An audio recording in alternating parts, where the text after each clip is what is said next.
It's that time of year again, and I don't know what time of year that is, but it's time for Cuphead, so let's get started.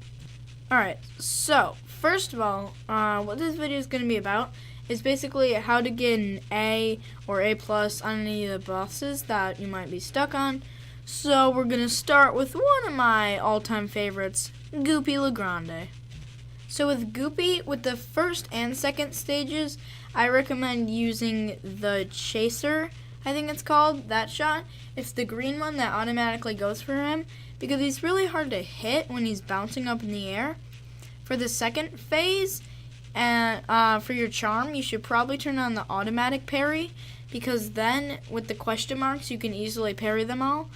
And the second phase is basically the same, you just have to dodge lower jumps. And for the third phase, all you have to do is use the spread shot. For the root pack, I recommend using the pea shooter shot for the first two phases. Also automatic parry. You should probably do that for all of them. But you can parry the worms with the potato and also some of the tears with the onion. Just you can't parry anything with the carrot, so make sure to get 3 parries before the carrot comes. And for the carrot, just use spread shot and you should be good. Oh, a quick disclaimer, I'm not going to be talking about any of the airplane levels because you can barely change the shot. Alright, on to Ribby and Croaks. For the first two phases, like the root pack, use the pea shooter.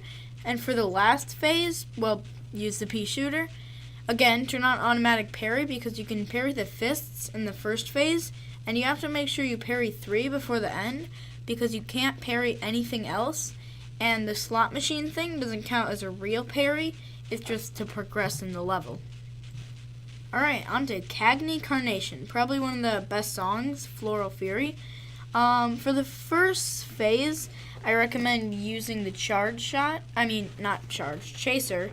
And for the last phase, probably the pea shooter, because you have to stay on the platform, so you'll always be hitting him. And yeah, that's pretty easy. Time for Inkwell Isle 2. So for Baroness von Bonbon, which is probably one of the best names in the world, I recommend using the chase shot for all of the little sweet attacks, because you barely know where they're going and they're really hard to attack. And for the last phase, probably use the pea shooter and just stay on that platform. Oh, and also, in case you didn't know, in the last phase, you can actually parry the rolling peppermint.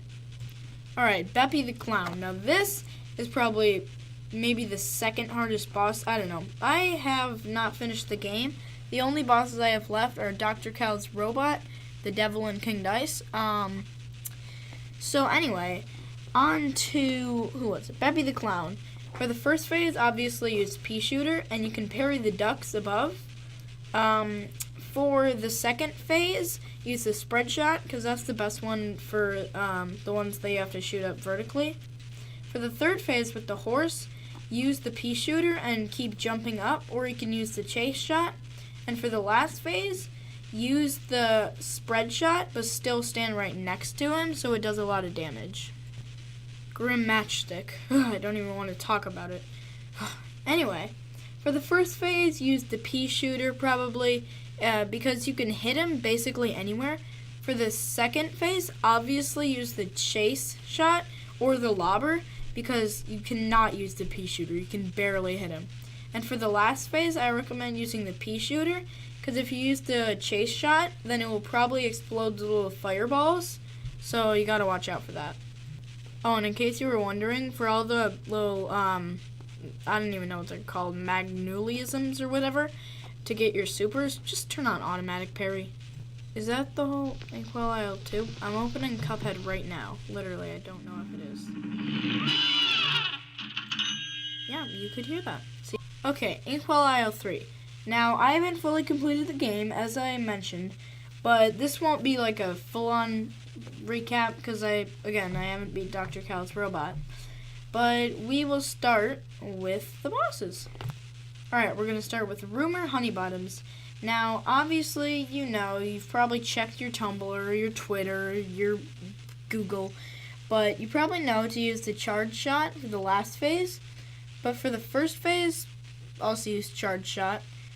And for the second phase, either use pea shooter for the little bullet bee attack, I guess. And with the one where she spawns in the little pink circles that you can parry, mind you, probably use the pea shooter. And yeah. Alright, Captain Brinybeard. Now, my friend Aiden and I, oh god, this sucks. Probably use the pea shooter and keep jumping, because if you use the chase shot, it literally goes for the barrel. So I suppose using pea shooter and just keep jumping. It's basically the same phase, but for the last phase, just use pea shooter, jump over the tongues thing, and when it closes its mouth, remember to duck. And if the barrel's about to hit you, dash.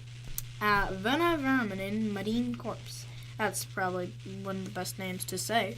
So for this one, phase 1, you want to use pea shooter. Phase 2, either pea shooter or chase. And for the last phase, for sure spread shot. Yeah, that was pretty easy. For Calamuria, I said no airplane bosses. Sally Stageblade from Dramatic Fanatic. Now this one, first phase, charge shot. Second phase, pea shooter.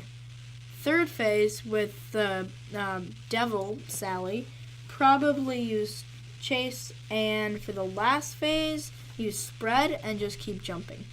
Okay, tell me if I forgot any besides King Dice, the Devil, and Dr. Cal's robot, because I haven't done those yet. But I think that's it. So, with that being said, I will see you later.